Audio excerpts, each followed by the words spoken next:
Today on Sports Extra, field hockey is 2 wins away from finishing as back-to-back national champions and earning Aaron Matson's first title as head coach.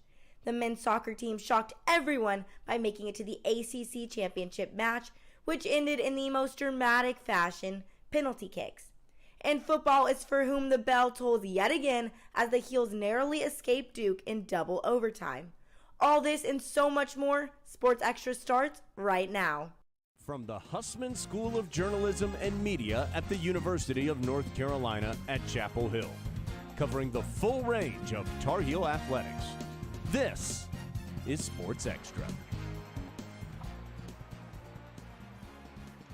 Truly a weekend of high highs and low lows for Carolina athletics. Welcome to Sports Extra. I'm Lee Jeffries. Noah Burnett hit his 9-iron off the tee, but it still landed in the fairway. Good morning, I'm Landon Elliott. We'll take you through all the excitement and heartbreak right now, live from the Curtis Media Center. 24th ranked UNC football battled rival Duke Saturday night, with bragging rights and the victory bell up for grabs. Drake May got the scoring started early with a design outside quarterback run. The Heels' next 2 drives stalled inside the 15-yard line, allowing Noah Burnett to connect on 2 field goals to give the Heels an early 13-0 lead. Duke stormed back in the second in part to a rare May interception deep in Heels territory, and UNC went to the break with a 16-14 lead at the half. A rejuvenated Heels offense struck quickly in the third, fueled by a Marion Hampton freight train, who rushed for 170 yards on the night. However, Duke would not go quietly, taking the lead with 46 seconds remaining. May then quickly led the offense down the field for an overtime-forcing field goal as time expired. After the teams traded field goals in the first overtime, May punched it in off a powerful run into the end zone. And the Heels defense would stop Duke's 2-point conversion to win 47-45 and secure the victory bell for the 5th consecutive year. I saw Drake May do some things tonight that are just unbelievable. I mean, he made play after play after play, including the 2-point play that normal people just don't make. Seeing how many of the fans, just care for, North Carolina kid. I grew up coming to Keenan, and grew up as a fan, and like I said, fairy tale ending, and you couldn't write it better. Drake's always going to be the hardest person on himself. I think that rubs off onto all of us, and with those last 2 games that we haven't been able to finish the way we wanted to, I think this was a real good game to show that we could do it. UNC football has some incredible alumni. Harris Barton is one of the best. Barton attended UNC after having been recruited by more than 100 schools. He had an outstanding career with the Heels. As a 4-year starter, Barton was named to a number of All-American teams and was a dominant blocker. After graduating, Barton was a first-round draft pick by the San Francisco 49ers, 22nd pick overall. During his first year, he was a runner-up for the Rookie of the Year, and the accolades kept coming. Barton had a 10-year pro career, won 3 Super Bowls, and was named first-team All-Pro twice. Barton still lives in sunny California, but his Carolina roots run deep as all 4 of his children are Tar Heels, carrying on the Barton legacy. And this biography sets up perfectly for our celebrity guest. No, it's not Rachel Kivlin, but it is 2-time Super Bowl champ Harris Barton in the studio with football analyst Rachel Kivlin on Routes with Rachel to break down the heart-stopping double overtime victory against the Devils that kept the bell in Chapel Hill. Rachel? Thanks, Landon. Now, I am not a Super Bowl champ, so I am ready to hear what one does have to say. Harris, thank you so much for joining us in the studio today. Well, thank you for having me.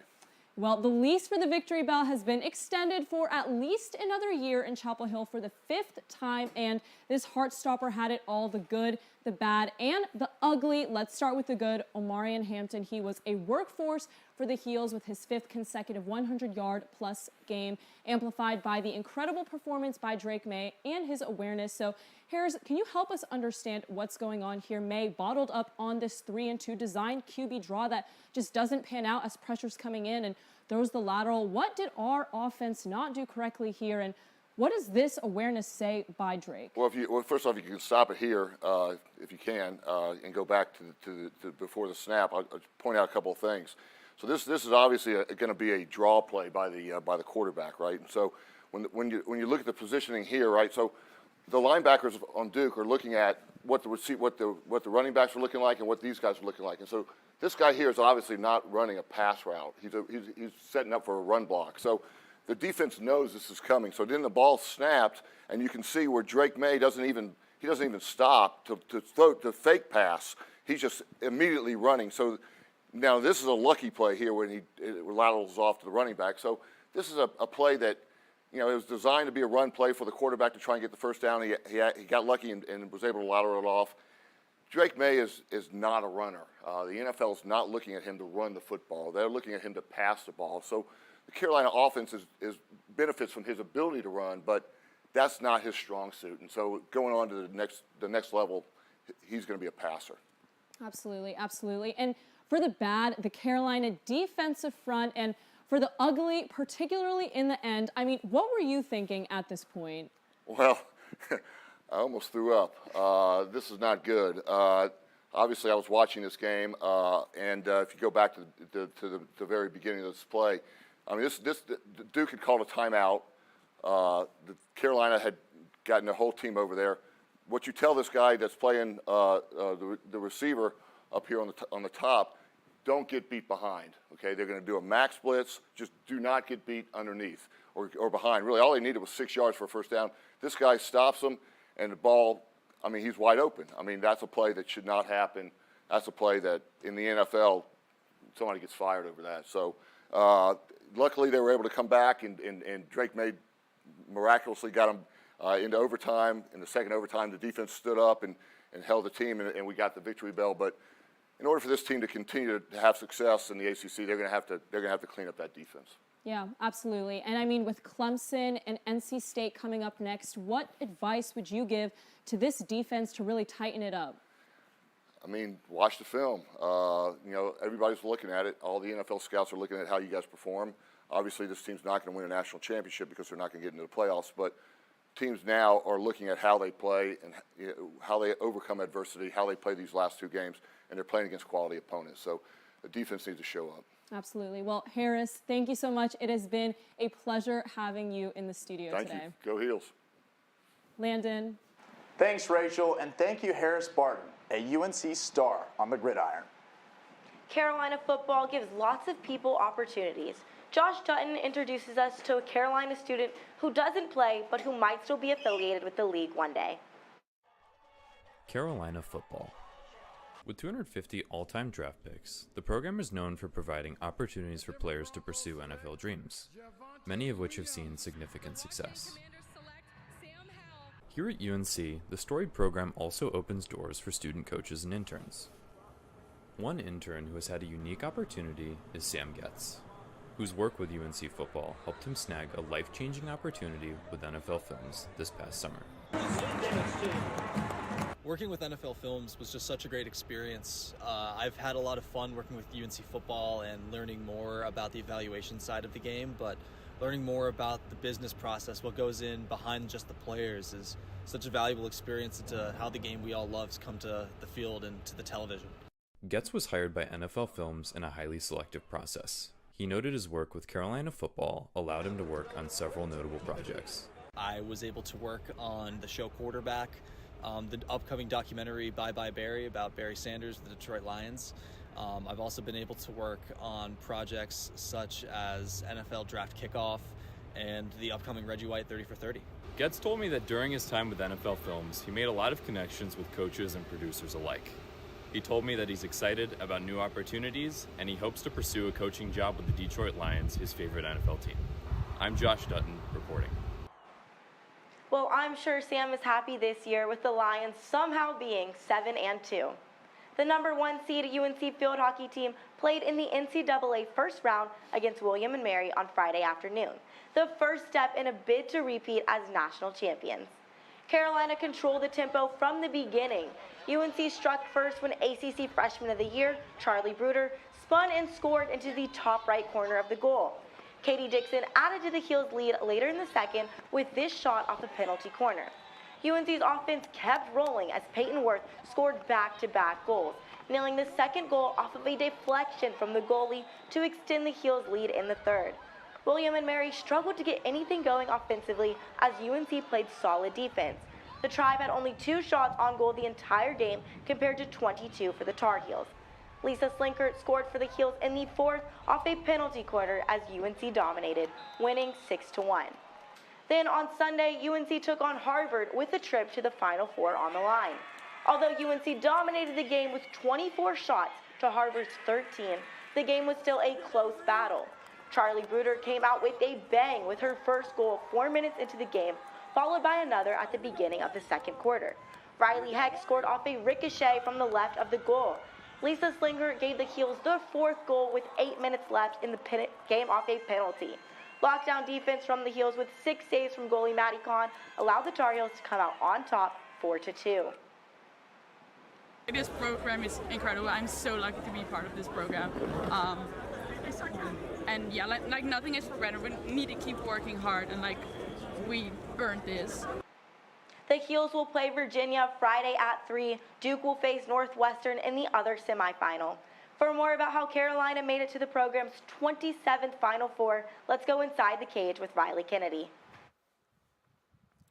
Lee, now every field hockey team works on penalty corners. Ask the team, ask the players. If you execute them at a high percentage, you will win ball games. Now on Friday against William & Mary, they went 4 for 9 on quarters. Sunday against Harvard, 3 for 13. I'm going to show you 3 different variations from the weekend off corners. Now Peyton, who's been playing out of her mind in the tournament, inserts this ball. Now Ramey stops it. You're going to see a little slip right here, and then you're going to pass it to Yasmina. So now in this open green area, right, because the Flyers, these girls are late to get there, we call this real estate. There's a lot of real estate on this field. We press play right here. Yasmina, she's going to do a reverse sweep to a waiting Katie Dixon, who just redirects it in the goal. Now you're going to see this replay. Peyton, right, she inserts it. Here's the slip, right? They're going to bite for it and then give it to Yasmina, right, in open space. All this green she has to work with, she's just going to reverse sweep it, right? Katie Dixon, she taps it in for the goal. Now, again, in this William & Mary, 2-0, right? 10:50 left in the third. A different just variation from the weekend. Payne inserts it here. Right now, I'm going to rewind it because this flyer, right? The first girl that gets out, that's the flyer. That's this girl. She flies out. She tries to play it. Now watch her hips, right? They're squared because they think it's going to go to Romay, right? They scout them. They normally go to Romay. In this, she's going to have to turn, and then she kind of loops it over here. Watch it here, right? She loops at the last second. Sietska's got room, right? She creates space. She's going to pass it. And when in field hockey, you kind of shoot wide, right? If you miss it, there's girls right on the backside post. Payne's just going to tap it in, right? That was her second goal of the game. And then against Harvard, just another variation again. Charlie Bruder, ACC Freshman of the Year. She's going to direct hit it. Normally when you direct hit it, it has to hit this wooden part of the board. But if it gets deflected, it can hit that net. It just gets deflected. Charlie gets it. UNC ends up beating Harvard 4-2 like you guys saw. Now, I talked with Payne after the game. She said how they have so many different variations, right? They practice corner execution for hours every single week. Riley, the Tar Heels are on to the Final Four. Who has stood out to you so far? I'll tell you what, ask the team, ask Coach Matson. This is a collective team effort. But to me, it's Peyton Worth, right? She has 2 goals, 4 assists in just 2 games. Coming into Sunday's match, she only had 3 assists on the year. On Sunday, she had 4 assists. 38% of her points this year have come from the last 2 games. She assists on every single goal against Harvard. She's the leading point scorer with 8 points throughout the NCAA tournament. Thanks, Riley. The most surprising team on campus is playing its best in the most important part of the season. The men's soccer team faced Clemson Sunday afternoon in Cary in the ACC championship match. The game was scoreless in the first half with neither team having any promising opportunities. It looked like the Heels might come away with a 1-0 win when number 11 Quincy Ehrman scored in the 49th minute with the assist from Andrew Shesh. But Clemson evened the score in the 83rd minute. An overtime stalemate meant the championship was going to be decided by PKs. It was even 2-2 when Matt Edwards sailed it over the crossbar. The Heels were unable to recover and ultimately fell 5-3 in PKs. Carolina's season is still alive, and the Heels will compete in the NCAA tournament starting Thursday. Our ability to keep our legs moving, they were super heavy today, and I could see it I think we got to pins on Hart alone. So close, but the Heels just couldn't generate much offense. Let's have analyst Caroline Ralph break it down in Caroline's Corner. Caroline. Landon, the winner of any match is determined by the culmination of choices made. The choices the Heels made on Sunday led to the outcome. So let's check out some of those decisions. On Sunday, the Heels chose to play gutsy. UNC held a lead for a majority of the game, but they continued to be bold. Now in this play, you'll see UNC defense stay very high on their attackers, right? And they will look for steals. You'll see this Clemson cross come in. UNC will commit to the header. Clemson gets to it, but Andrew Cortez is luckily there to make the stop. Now, another question that comes from Cortez's excellent playing time is who is going to be the one to be the goalie, right? The game went down to PKs. Are you going to choose Andrew Cortez or are you going to choose Quinn Clausen? Now, Quinn Clausen, he got sidelined with an injury early on in the season, but he was the original starter. Andrew Cortez, he just had an incredible game, right? He's played all 90 minutes. He had 6 saves.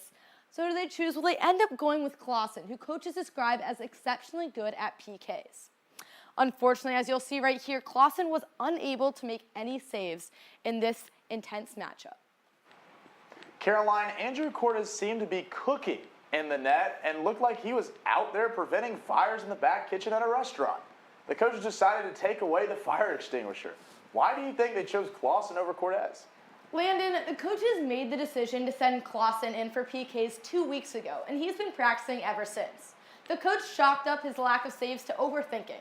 It didn't work out for the Heels yesterday, but you have to put your best player out there. The Heels still have another chance to see how Clausen and Cortez can do in NCAAs. Thanks, Caroline. The UNC women's soccer team faced the Towson Tigers Friday night in Chapel Hill in the first round of the NCAA championships. UNC had a slow start with Towson scoring the first goal. However, the Heels tied the score before halftime with a goal straight down the middle from junior Bella Simber. UNC outshot Towson 13-0 in the second half and scored 2 more goals. One came from redshirt sophomore Ali Sitnor into the left side early in the second half.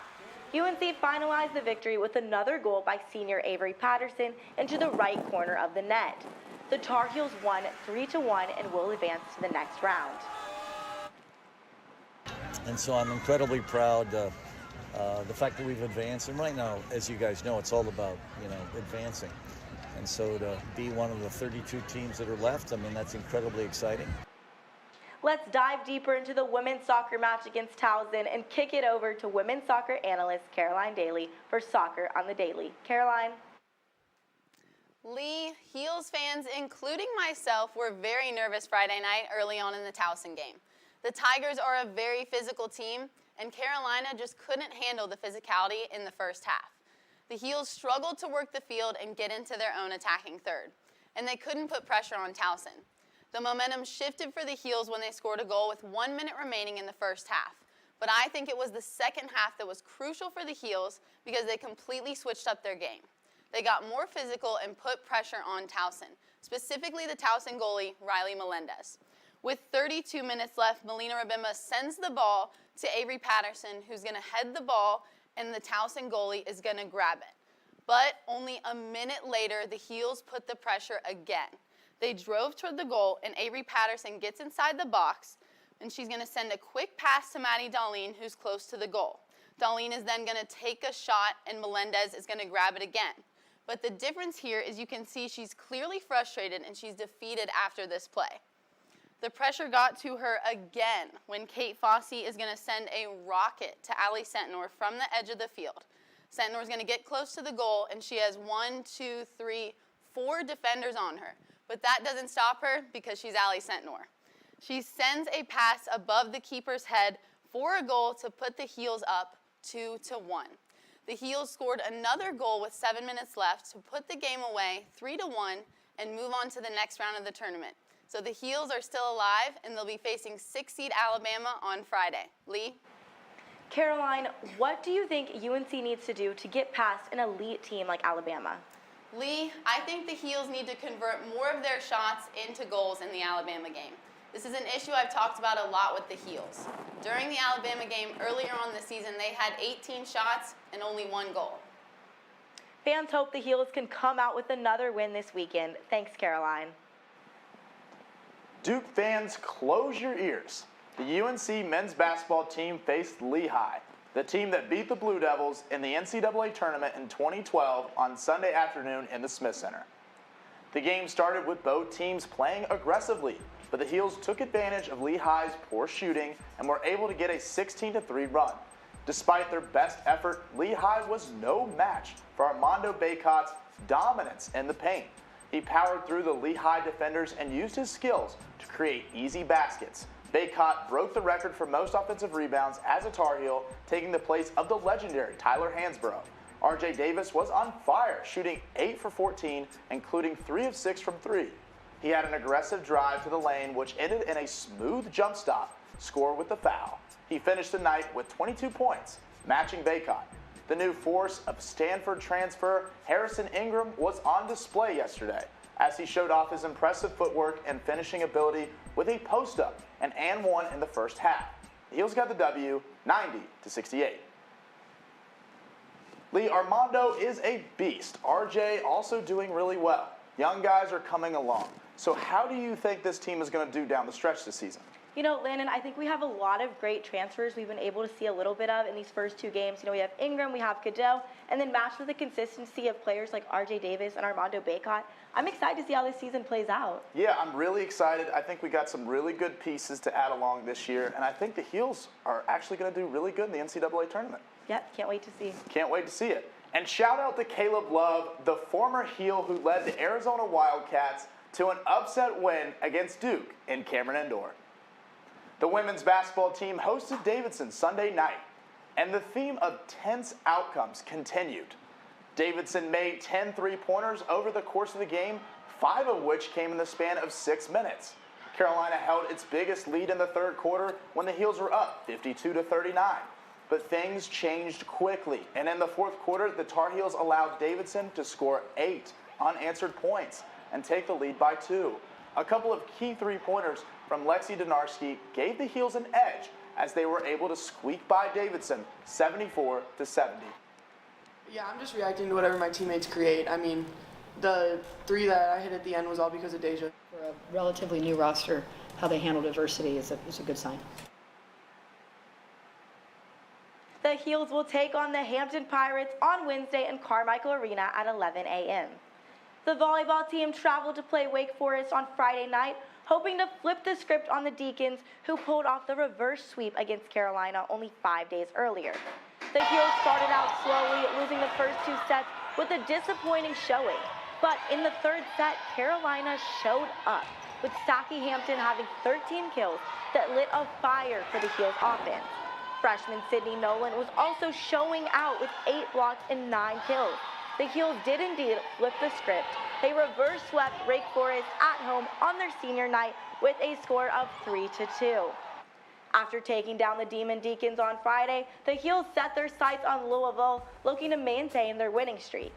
Mabry Schaffmaster was on fire in the first set, with her kills accounting for the first 5 points on the board for Carolina. Schaffmaster continued this offense by tallying a match-best 16 kills and a pair of aces. Defensively, freshman Sydney Nolan tied with Sadie Swift for a team-best 3 blocks. Despite this, the 5th-ranked Cardinals sent the Heels home in 3 sets. The wrestling team had 2 matches on Saturday, hoping to improve to 4-1. The Heels easily defeated the Buffalo Bulls in the first match 32-7, winning 8 out of their 10 matches. Carolina wrestlers won the second and third bouts by falls. The Heels followed that up with a big win against number 13 Arizona State, 22-16. The Heels won with 2 major decisions, 1 injury default, 1 technical fall, and 1 decision. The diving season is underway at UNC, and Aranza Vazquez Montano headlines the team as she is focused on making more history this season. Our Anna Lively had a chance to sit down with her. Aranza Vazquez Montano has been an elite diver for a while. Having earned many All-American honors, she's also been an All-ACC academic team honoree at Carolina. I think that one big difference for her is her competitiveness, her mentality. Like she really, compete, likes to be in the big stage. Aranza competed at the 2020 Tokyo Olympic Games representing Team Mexico, as she became the first female Olympic diver in UNC history.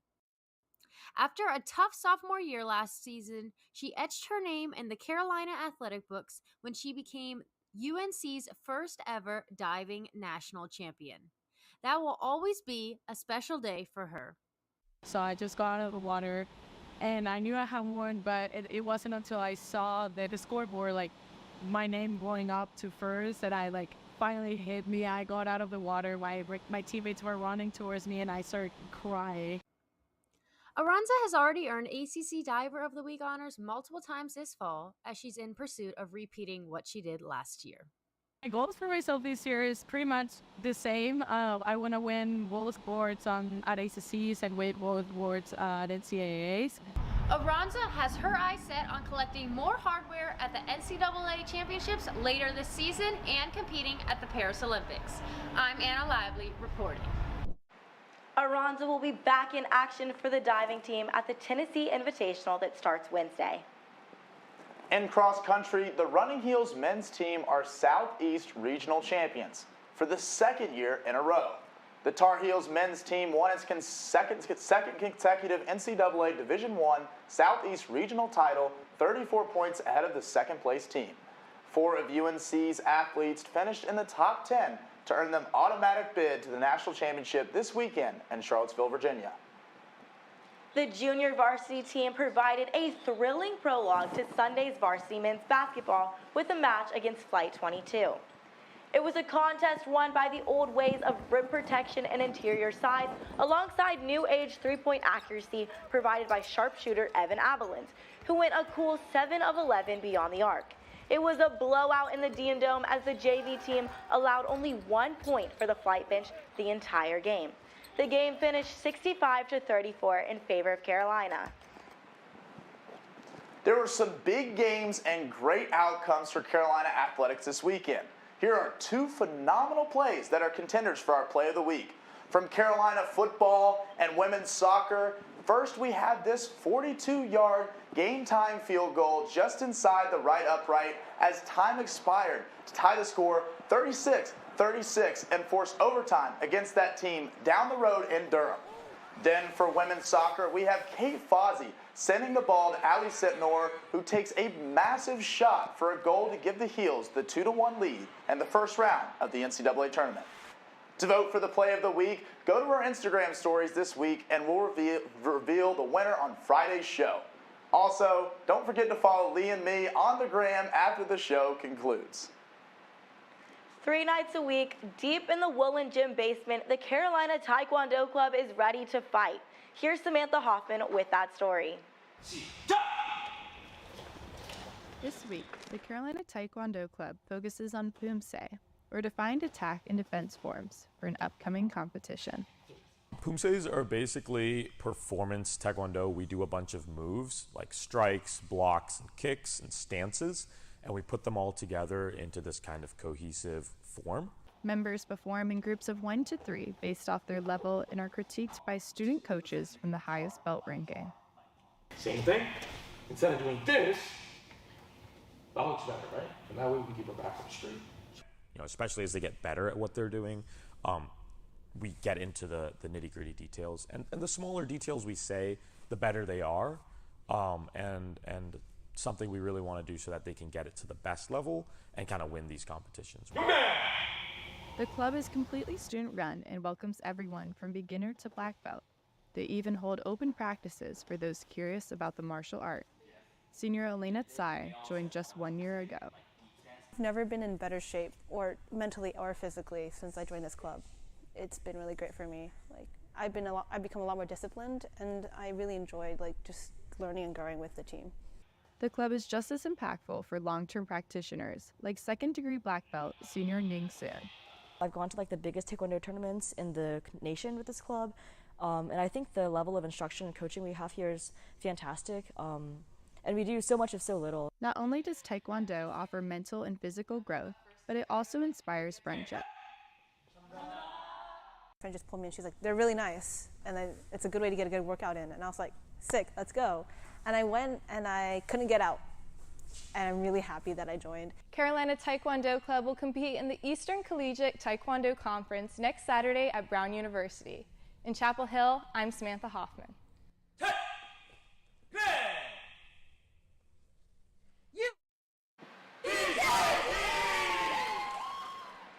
What an awesome story on Taekwondo, Lee. That does it for this edition of Sports Extra. We'll be back on Friday with a preview of another exciting weekend in Carolina athletics.